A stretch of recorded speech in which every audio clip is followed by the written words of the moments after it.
말씀의 제목은 성도를 유인하시는 하나님이십니다. 14절에 보면 그러므로 보라 내가 그를 타일러 거친 들로 데리고 가서 말로 위로하고, 타일러서 데리고 간다, 유인한다. 개역 한글 성경에는 개유한다 이렇게 말씀하고 있는데요, 개유한다는 말이 좀 어려워서 유인한다는 말로 제가 바꿔봤습니다. 이 호세아 선지자는 북쪽 이스라엘 여로보암 2세 때부터 이 북쪽 이스라엘이 아수르에 이어서 멸망하기 직전까지 북쪽 이스라엘에 대해서 애원 사역을 했던 선지자입니다.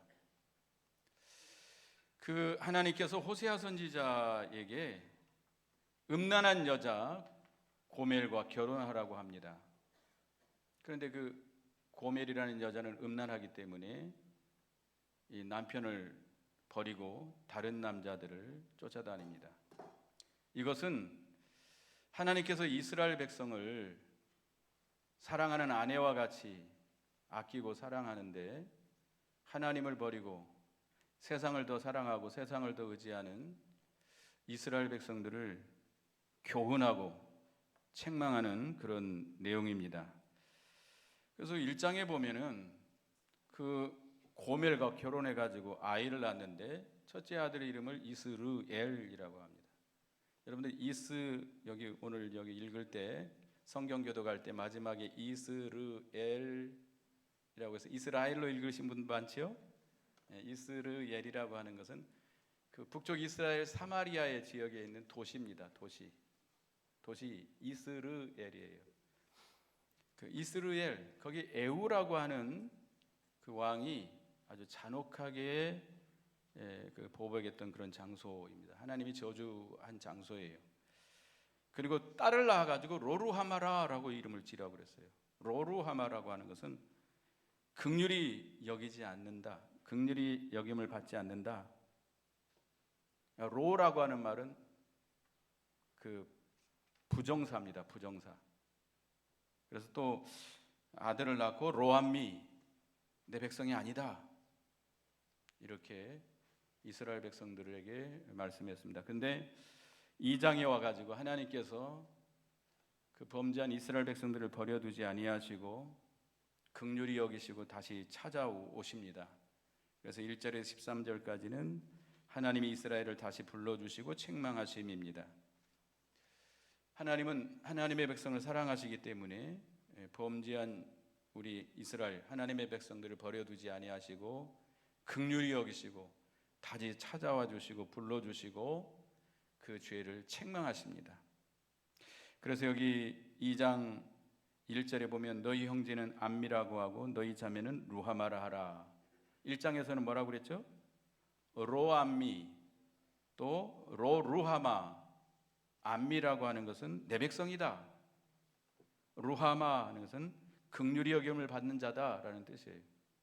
그러니까 1장에서는 로라고 하는 말을 넣어서 부정했지만 2장에 와서는 다시금 그들을 내 백성으로 여기시고 삼으시고 불쌍히 여겨 주신다는 하나님의 사랑입니다. 그러면서 그들의 죄를 책망합니다. 2절에 보면 너희 어머니와 논쟁하고 논쟁하라. 그는 내 아내가 아니요 나는 그의 남편이 아니라 그가 그의 얼굴에서 음란을 제하게 하고 그 유방 사이에서 음행을 제하게 하라. 하나님께서 이스라엘 백성들을 사랑하는 아내와 같이 사랑하고 자녀와 같이 양육했지만 그들이 음란을 행했다는 겁니다. 음란. 우리가 하나님께서 우리를, 저와 여러분을 아내와 같이 사랑하는 남편이 사랑하는 아내와 같이 사랑하는데, 우리가 하나님을 버리고 우리가 하나님을 섬긴다고 하지만, 하나님 앞에 예배드린다고 하지만 세상에 나가서는 하나님은 생각하지 않고 하나님은 다 잊어버리고 하나님은 다 등들여 버리고 세상을 더 사랑하고 세상을 더 좋아하고 세상을 더 의지하고 살아가는 것이 영적으로 간음하는 행위라 이겁니다. 음란한 행위라는 겁니다. 그것을 책망하고 계십니다. 오늘날 우리에게도 책망하시는 말씀입니다. 하나님만 의지하고 하나님만 사랑하고 나가야 되는데 교회 와서는 하나님 자꾸 주여 주여 하고 하나님께 예배드립니다. 찬양합니다. 그러나 교회에서 나가서 세상을 향해 나가서는 하나님 어디가 계세요? 하나님 생각하지 않죠. 저나 여러분이나 다 마찬가지. 하나님은 다 잊어버리고 세상과 짝하고 세상을 더 사랑하고 세상을 더 의지하고 세상 낙에 빠져서 사는 우리들입니다. 그것은 하나님 앞에 뭐하는 죄와 같아요? 음행하는 죄와 같아요. 그래서 그 얼굴에 음행을 제하라. 얼굴 하면 눈이 있습니다. 눈은 마음의 표현이죠. 이스라엘 백성들이 음란한 눈으로 이방 나라의 도움을 구하고 다녔습니다. 이방 나라는 그 당시에 가장 강대군 아수르예요. 아수르라고 하는 나라입니다. 아수르 나라를 사모하고 아수르 나라를 의지하고 아수르 나라의 도움을 청하러 다녔던 겁니다. 그 음란한 눈이에요. 우리의 눈이 누구를 향해야 되겠죠? 눈을 들어 하늘을 바라봐야 되지 않겠습니까? 하나님을 바라보고 하나님을 앙망하고 하나님을 사모하고 하나님을 힘입어 살아야 되는데 우리가 하나님은 다 버리고 세상만 바라보고 세상을 의지하고 세상을 사모하고 나가는 우리들의 모습입니다. 그걸 책망하고 있는 거예요. 또 너희가 젖먹이는 유방에서 음행을 제하라. 유방은 젖을 먹이는 거 아니에요? 하나님께서 우리에게 주신 것을 세상에 다 빼앗기는 거예요. 우리에게 시간, 힘, 물질, 환경 모든 거 하나님이 주셨는데 믿는 일 하라고 주셨는데 그걸 가지고 세상 일 하는데 다 빼앗겨 버리는 겁니다. 하나님 앞에 나와서 하나님 앞에 기도하고 찬송하고 하나님 앞에 예배하는데 시간이 없어요. 힘을 다 써버렸어요. 교회 오면 졸아요. 좁니까? 왜 졸아요? 세상에 다 빼앗겨 버렸어요. 기도하라면 시간 없습니다. 기도할 시간 없어요. 하나님 앞에 하나님을 섬기는 일을 하라면 시간 없어요. 너무 바빠요. 그게 젖을 먹이는 음행이에요. 그걸 책망하고 있습니다. 그래서 그것을 회개치 아니하면 하나님이 주신 거 다 빼앗아 가겠다는 거예요. 벌거벗게 가지고 부끄러움을 당하게 하겠다는 겁니다. 회개하라는 겁니다. 아직 하나님의 심판이 임하지 않은 때예요. 이 호세아 선지자 때는 아직 심판이 임하지 않은 때예요. 하나님 사랑하기 때문에 회개할 기회를 주고 있습니다. 오늘날 저와 여러분에게도 하나님이 사랑하시기 때문에 우리에게 다시 찾아와 주시고 권면하시고 이 시간에 우리를 책망하고 계시는 것입니다. 그래서 4절에서 7절을 보면 하나님께서 가시와 담으로 죄의 길을 막아주신다고 그랬어요. 이스라엘 백성들이 하나님을 버리고 아수르 나라를 의지하고 우상을 섬기면서 그 아수르 나라가 우상이 자기들에게 떡을 주고 물을 주고 양털을 주고 삶을 주고 기름을 주고 술들을 준다라고 여기고 따라가는 겁니다. 근데 그것들은 누가 주시는 거죠? 하나님이 주시는 건데 세상이 주는 줄로 알고 있다는 겁니다. 세상 직장이 나를 먹여 살립니까? 세상이 여러분을 살게 하는 겁니까? 아닙니다. 우리에게 생명을 주시는 분은 누구예요? 하나님이에요. 우리에게 모든 환경과 물질과 시간과 이 모든 것을 주신 것은 하나님이에요. 근데 하나님의 백성이 말이에요. 오늘날 우리가 말이에요. 저와 여러분들이 세상이 주는 줄 알고 세상에서 먹을 것이 나오고 세상에서 복이 나오고 세상에 행복이 있는 줄 알고 그걸 따라간단 말입니다. 그래서 하나님께서 6절을 읽어보겠습니다. 6절 다 같이 읽어봅니다. 그러므로 내가 가시로 그 길을 막으며 담을 쌓아 그 길을 찾지 못하게 하리니 하나님께서 그 길로 가면 망하기 때문에 하나님 막아주세요. 가시로 가시밭길이 아파서 못 가지요. 담을 막아가지고 길을 찾지 못하게 하지요. 다시 하나님께로 돌아오게 하는 거예요. 그래서 하나님께서는 여전히 하나님이 주신 그 모든 선물을 가지고 우상에게 준다고 한다면 하나님이 다 빼앗아가겠다는 거예요. 다 빼앗아가겠다는 거예요. 그리고 수치를 당하게 하겠다는 겁니다. 너희가 하나님 앞에서 나와서 하나님을 섬긴다고 명절을 지키고 안식일을 지키고 월삭을 지키고 명절을 지키는데 그것도 못 지키게 하겠다는 거예요. 아무것도 하나님께 드릴 것이 없게 만들겠다는 거예요. 왜? 하나님을 섬기는 것은 뭐밖에 없어요? 의식밖에 없어요. 의식밖에. 그리고 세상을 더 사랑하고 세상을 더 의지하고 하나님께서 다 빼앗아 가겠다는 거예요. 그래서 13절에 보면 금 귀걸이 폐물로 장식하고 그 사랑하는 자를 따라갔다. 세상에게 잘 보이려고 장식을 하고 하나님 앞에 나올 때는 잠자다가 일어나가지고 쓰리빠 찍찍 끊고 이렇게 나오면서 세상을 향해서 갈 때는 어떻게 하죠? 시간을 내서 치장을 하고 값비싼 옷을 입고 이렇게 나가는 그런 모습과 같습니다. 하나님이 바알을 섬기는 시일대로 내가 벌을 주겠다. 그 죄의 분량대로 하나님께서 징벌을 주시겠다는 겁니다. 요한계시록 18장 7절 8절에 그가 얼마나 그를 영화롭게 하였으며 사치하였든지 그만큼 고통과 예통함으로 갚아주리라. 그래서 하나님께서 그들을 징벌하기로 작정을 하십니다. 아직은 징벌이 내리지 않고 있습니다.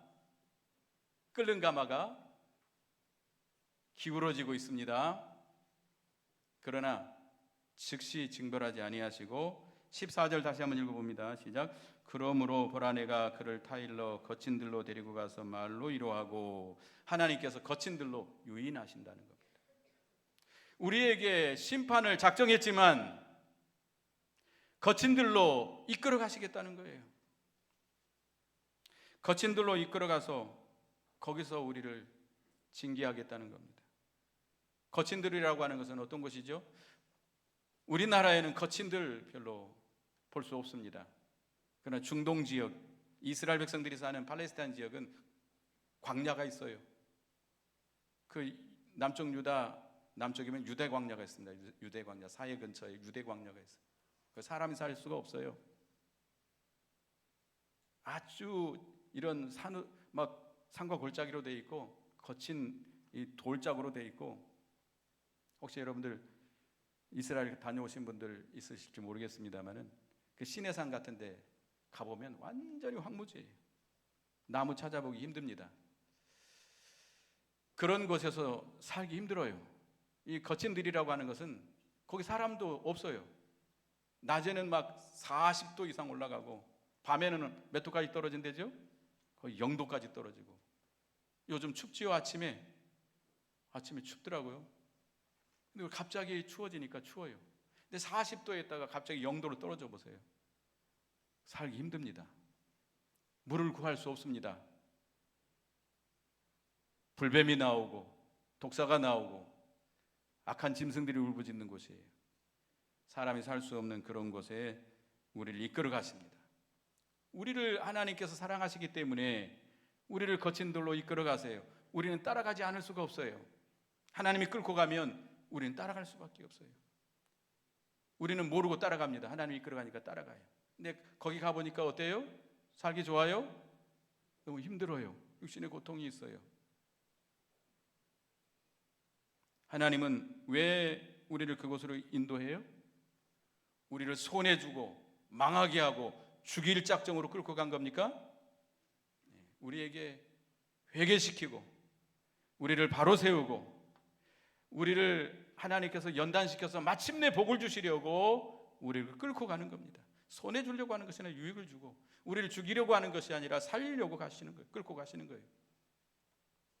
그렇기 때문에 하나님이 우리를 거친 들로 끌고 갈 때는 우리가 어떻게 해야 돼요? 안 가겠습니다라고 버텨야 되겠습니까? 제가 국민학교 들어가기 전에 또 들어가고 나서 우리 집에 우리 아버지가 그 젖 이렇게 큰 양 있죠? 염소 보통 염소보다도 큽니다. 그걸 길렀는데 해가 해질 쯤 되면 그 가서 저기 매어놓은 거 끌고 오라 그럽니다. 근데 염소가 얼마나 힘이 센지요. 저를 끌고 가버려요. 제가 이렇게 붙들고 끌고 질질 끌고 가버려요. 그럼 어떻게 하겠죠? 예, 끈을 끌고 가가지고 목을 잡고 여기 저 말뚝 있잖아요. 말뚝을 가지고 두들겨 패요. 억지로 끌고 오죠. 여러분은 그런 염소와 같이 하나님 나 못 가겠습니다. 하나님 너한테 왜 이런 거친들을 만나게 합니까? 라고 거역해서는 안 됩니다. 하나님이 그런 걸 만나게 하면 어떻게 해야 돼요? 단마음으로 가세요. 단마음으로 가세요. 원망하지 마세요. 불평하지 마세요. 낙심하지 마세요. 하나님이 왜 우리에게 거친들을 만나게 했어요? 왜 우리에게 이런 고통을 줬어요? 왜 우리에게 질병을 주셨어요? 왜 우리에게 아픔을 주셨어요? 왜 실패를 당하게 했어요? 나 죽이려고? 우리를 낮춰서 회개시키고 연단시켜서 우리를 살리려고, 우리에게 복 주시려고, 유익 주시려고 하는 겁니다. 하나님께서 사도 바울을 아라비아 강요로 끌고 갔어요. 또 이방 전도 제1차, 2차 전도 끝난 다음에 하나님께서 예루살렘으로 성령의 메인 받아서 끌려갔다고 그랬어요.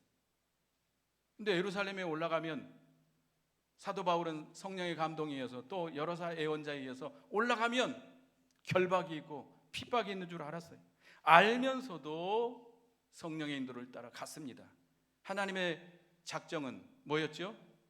사도 바울을 예루살렘에서 메인바 되게 해가지고 죄수의 몸으로 되게 해가지고 저 로마에까지 가가지고 로마의 복음을 전하기 위한 하나님의 섭리예요.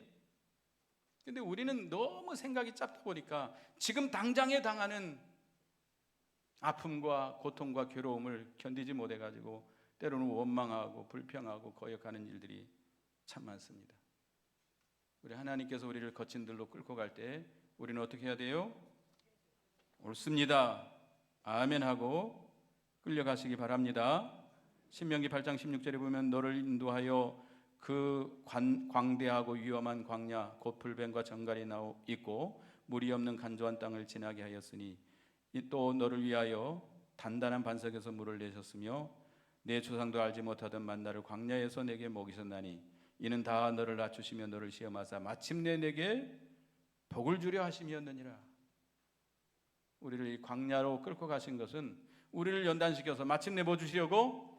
복을 주시려는 겁니다. 여러분 거친들을 만났을 때 원망하고 불평하지 마시고 낙심하지 마시기 바랍니다.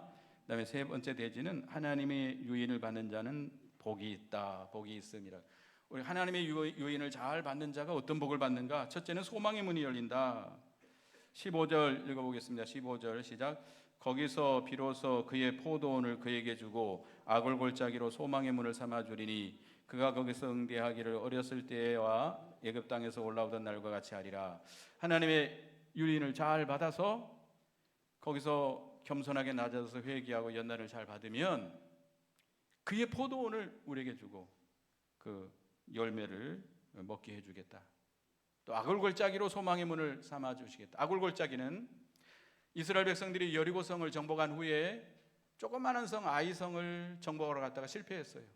하나님께 물어봅니다. 하나님 어찌하여 이런 일이 있습니까? 라고 물어볼 때 하나님께서 아간이 범죄했기 때문이다. 아간을 찾아서 처벌하지 않으면 함께 해주지 않겠다 그럽니다. 그래서 아간을 찾아서 처벌한 골짜기가 악을 골짜기입니다. 이 악을 골짜기는 실패의 골짜기, 낙심의 골짜기, 많은 손해를 받던 골짜기예요. 아간을 처단했던 골짜기입니다. 그런 골짜기를 할지라도 내가 하나님의 유인을 잘 받아서 연단을 잘 받으면 그런 실패의 골짜기, 낭망의 골짜기로 하나님께서 뭘 삼아주세요? 소망의 문이 열리게 하신다는 거예요. 또 우리는 아간을 찾아서 처벌을 해야 됩니다. 아간, 내 속에 아간이 있습니까? 우리 속에 아간이 있어요. 죄를 찾아서 처단을 해야 돼요. 그곳이 소망의 문이 열립니다. 그곳이 소망의 문이 열려요. 죄가 있는데도 내버려 두면 하나님이 안 도와주세요. 그리고 16절에 여호와께서 이르시되 그날에 내가 나를 내 남편이라 할 거고 다시는 바알이라 할 것이 아니하리라. 내가 바알들의 이름을 그의 입에서 제거하여 다시는 그의 이름을 기억하여 부르는 일이 없게 하리라. 하나님께서 그 이제 이스라엘 백성들이 하나님을 내 남편이라 부르게 될 것이다. 바알은 아예 이름조차 부르지 못하도록 하겠다고 그랬습니다.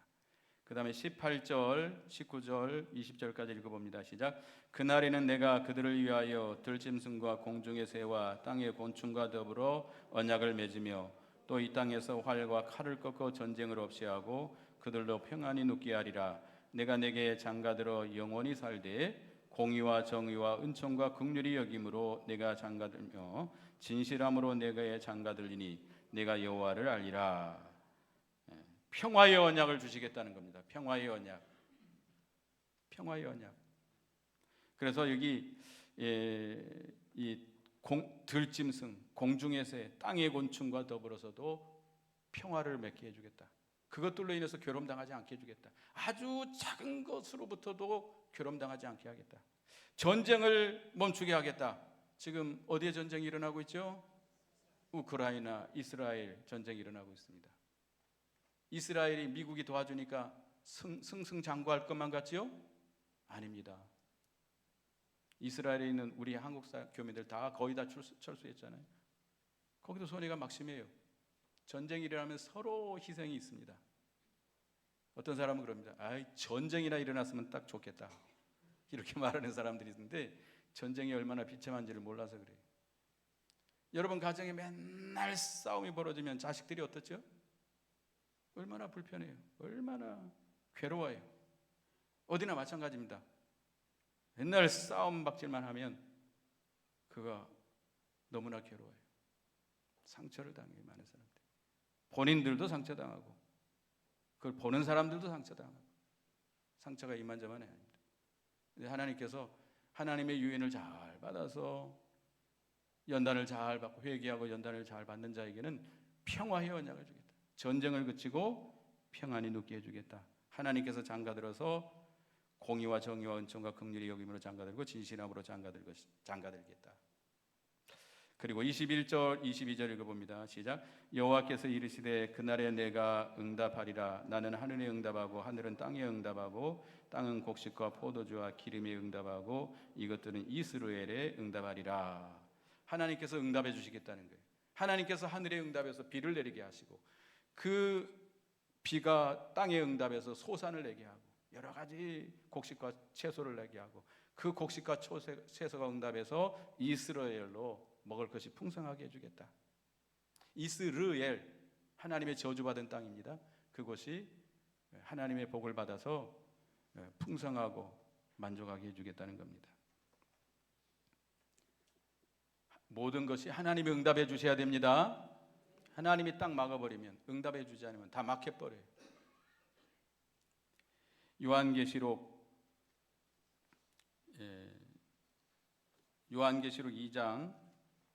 3장 7절에 보면 요한계시록 3장 7절에 거룩하고 진실하사 다윗의 열쇠를 가지시니 곧 열면 닫을 사람이 없고 닫으면 열 사람이 없는 그가 이르시되 볼지어다 내가 네 앞에 열린 문을 두었을 때 능히 닫을 사람이 없으리라. 예수님은 다윗의 열쇠를 가지셔요. 예수님이 열어주시면 닫을 사람 없어요. 하나님이 닫아버리면 열 사람 없습니다. 근데 하나님께서 이 빌라델비아 교회에 어느 문을 열어줬어요?